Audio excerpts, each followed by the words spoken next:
I felt his eyes on me again, the way they lingered heavy with questions neither of us dared to ask. I should have walked away. I should have called for someone, anyone. But instead I stood there, frozen in the moment that would change everything. My name is Kathleen, and if someone had told me a year ago that my life would spiral into a script too scandalous for Nollywood, I would have laughed them off. You see, I am a respected film producer known for turning scripts into gold and mentoring young talent. My husband, Chief Uku, is one of the biggest film financiers in the country. Our marriage, solid on the outside, a perfect match of power and prestige, but inside was a story no one dared to tell. Then came Daniel. Daniel was my husband's son from his first marriage, ambitious, sharp, and with a creative mind that could breathe life into the dullest story. He was everything a young director should be. Chief had asked me to guide him, to give him a chance in the industry. It was supposed to be just work, strictly professional. But nothing about Daniel felt ordinary. The first time I noticed the shift, it was subtle, a long look during a production meeting, his hand brushing mine as we passed scripts back and forth. I convinced myself it was nothing. After all, he was just being polite, wasn't he? But the way he spoke about the project we were working on, the passion in his voice, it stirred something in me that had been dormant for years. We were shooting the first scene of the film one late evening.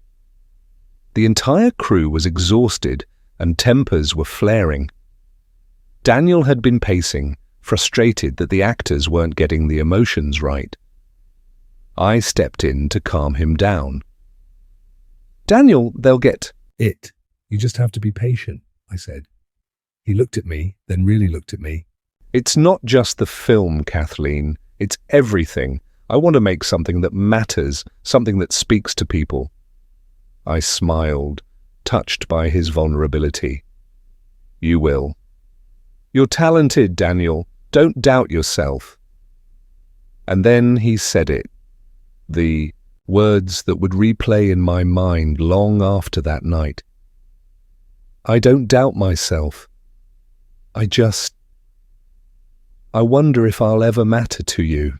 The words hung between us, unspoken but loud, like a crack in glass, spreading wider with every second of silence. My heart raced as I tried to find the right thing to say, but before I could, someone called for me on set, and the moment was gone. But it wasn't really gone. It lingered through late-night script reviews, stolen glances and conversations that became increasingly personal.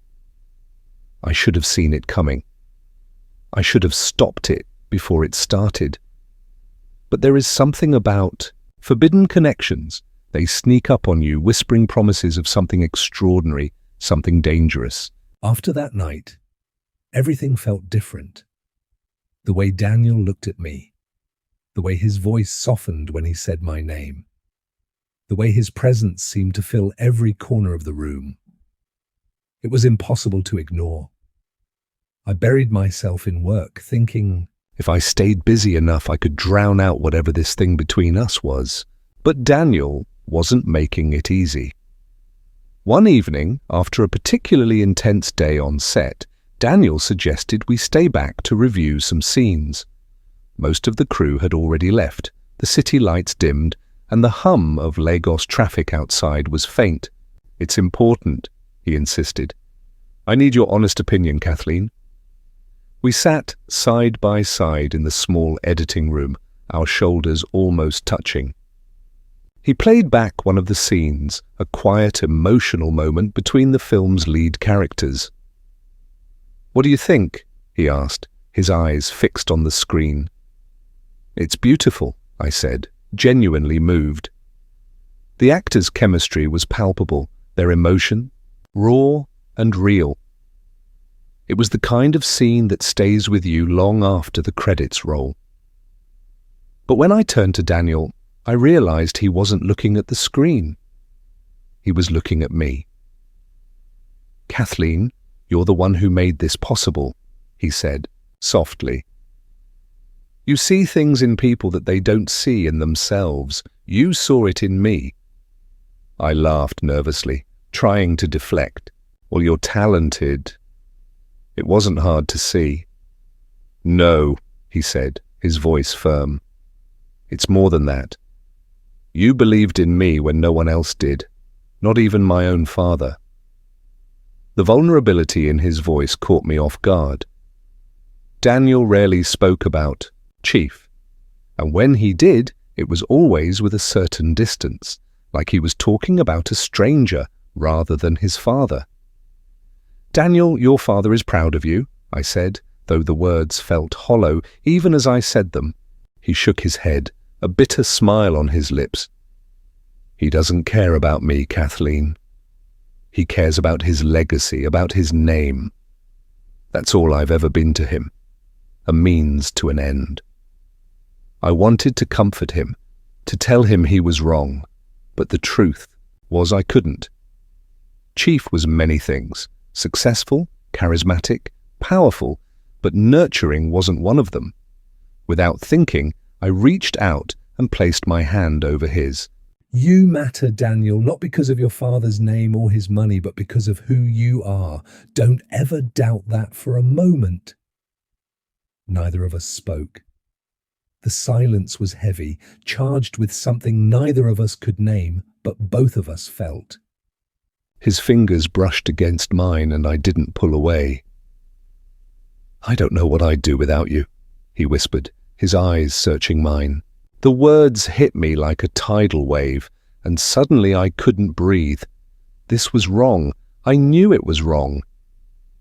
But in that moment, with the warmth of his hand under mine and the weight of his gaze on me, it didn't feel wrong. It felt inevitable. I think we've done enough for tonight, I said abruptly, pulling my hand away and standing up. My voice was shaky, my heart pounding like a drum. Daniel stood too, but he didn't move closer. He just watched me, his expression unreadable. Kathleen, good night, Daniel said, cutting him off as I grabbed my bag and headed for the door. But as I walked away, I couldn't shake the feeling that I had just crossed a line, or maybe I hadn't crossed it yet, but I was standing dangerously close. The days that followed were a blur of meetings, rehearsals, and sleepless nights. I threw myself into work, avoiding Daniel as much as I could without raising suspicion. But no matter how hard I tried, I couldn't escape him or the feelings that had begun to consume me. It all came to a head one night during a private screening of the film's rough cut. Chief had insisted on watching it before anyone else, so it was just the three of us in the cozy home theater of our mansion. As the film played, I found myself hyper-aware of Daniel's presence beside me, every laugh, every sigh, every slight movement. It all felt magnified, like the universe was determined to remind me of what I was trying so desperately to forget. When the credits rolled, Chief stood and clapped. Brilliant work, Kathleen and you, Daniel. You've outdone yourself. This is going to be a hit. Thank you, sir, Daniel said, his voice calm, his expression unreadable. Chief's phone buzzed and he excused himself to take the call. The moment the door closed behind him, the tension in the room became unbearable. Daniel, we need to talk, he said. There's nothing to talk about, I said quickly, standing up and moving to gather my things. There is, he insisted, following me. You can't keep pretending this isn't happening. I know you feel it too. I froze, my back to him, my heart racing, my mind a whirlwind of emotions. Daniel, whatever this is, it can't happen. It's wrong. Why? He asked, stepping closer. Because of him, Kathleen. You and I both know there's nothing real between you and my father. It's a business arrangement, nothing more. His words stunned me because they were true. My marriage to Chief had always been more of a partnership than a romance. But that didn't make what Daniel and I were doing right. Even if that's true, it doesn't justify this, I said, turning to face him. You're his son, Daniel. Do you know what this would do to him, to us, to the work we've built together? I don't care, he said, his voice low, his eyes burning with determination. I don't care about the film or the business or even him. All I care about is you. His words were like a dagger to my heart. For a moment, I wanted to give in, to let myself feel the way he made me feel. But then I thought about everything I stood to lose, my career, my reputation, my integrity. I care, Daniel, I said, my voice trembling. I care too much to let this destroy us. You're young, you'll move on. But this will stay with me forever, and I can't live with that. Tears filled his eyes, but he nodded, understanding the weight of my words. I'll stay away, he said quietly. If that's what you want, I'll stay away. Thank you, I whispered, my heart breaking as I watched him walk away. It's been months since that night. The film was a massive success, and Daniel's career has taken off. We don't speak much these days, but when we do, there's an unspoken understanding between us, a shared secret we both carry in silence. Looking back, I realized how close I came to losing everything I'd worked so hard to build. And so, to any woman reading this, let me offer a piece of advice. No matter how tempting it may seem, never compromise your values for a moment of passion.